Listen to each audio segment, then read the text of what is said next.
Just recently, I had Crunchy Black on my show, and we had this real dope, in-depth interview. Crunchy Black from 3 6 Mafia, and then Okay. a few days ago, we actually broke the news that his daughter got murdered Sorry to hear that, in man. Memphis. Yeah, she was like 27 years old. Her and her boyfriend got shot to death in front of a motel. Yeah, me and Crunchy haven't talked since then. I had a number on him, but the number didn't work anymore. I talked to some of his kids. I talked to his other daughter. He has 2 daughters, and the rest are sons. And he's just going through it right now. Damn, I'm sorry to hear that, man. That's sad, man. Like, shit. Damn, man. I'm sorry to hear that. Sorry to hear that shit, man. I mean, what is it related to? Have they said anything? We don't know. Don't know at all? We don't know, man. There's a picture of them together. Wherever you at, Crunchy, hold your head, man. I'm sorry about that. My condolences, That's suck. It's a rough one when you have to bury your kid. Yeah, absolutely, man. I don't think no parent wants to have to do, want to have to bury their own child, man. Like, that suck. All right. Well, actually, as I'm talking to you, I looked it up, and a man has been arrested for the murder of both of them. They're saying it was in retaliation for a gang murder. Wow. Wow. I hope it's not true.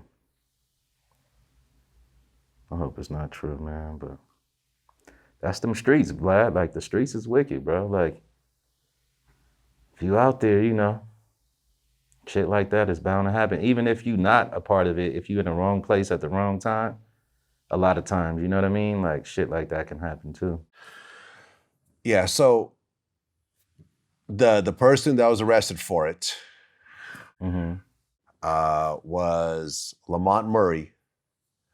And after he was taken into custody, he told investigators that the shooting was a gang retaliation for a double homicide on August 14th.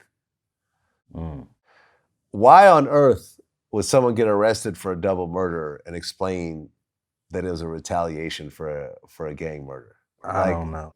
Would they say, "Oh, okay, well, that's justified then. You're free to go"? Oh, never, nah. I mean, what's? I don't know. That's what I'm saying. I don't know what people be thinking. Like, I really don't. Like, I think the worst thing you can do is say anything. You know what I mean? Yeah. Especially to them, yeah. Yeah. I mean, how often do you see, during all the things that you've witnessed over the years, this? Because I'm assuming that Crunchy Black's daughter had nothing to do with it. She just happened to be with a guy, a boyfriend or whatever that was probably caught up in all this shit. I'm just assuming. I don't know what happened. Yeah, more than likely, it's usually like that. Yeah. I'm going to assume based on the situation. When people had a war going on, when you were growing up, and you see one of your enemies, and he's with a girl, is it usually a pass or is it usually whatever? It depends on the person, bro. Like, it depends on the person. It depends on. It's a lot of factors, Vlad. It's an individual thing, like how that person thinks and feels about, with whether he would do something with the girl or not, or it depends on if something happened and he's retaliation. Just say if it happened the same day, and it was his family or something like that. Like, he might not care. You know what I'm saying? Some people might not care because the way people think is that, you made my mother cry, I want to make your mother cry. You understand what I'm saying? You killed my child, I'm gonna kill your child. Like, that shit goes very deep, but it depends on the person,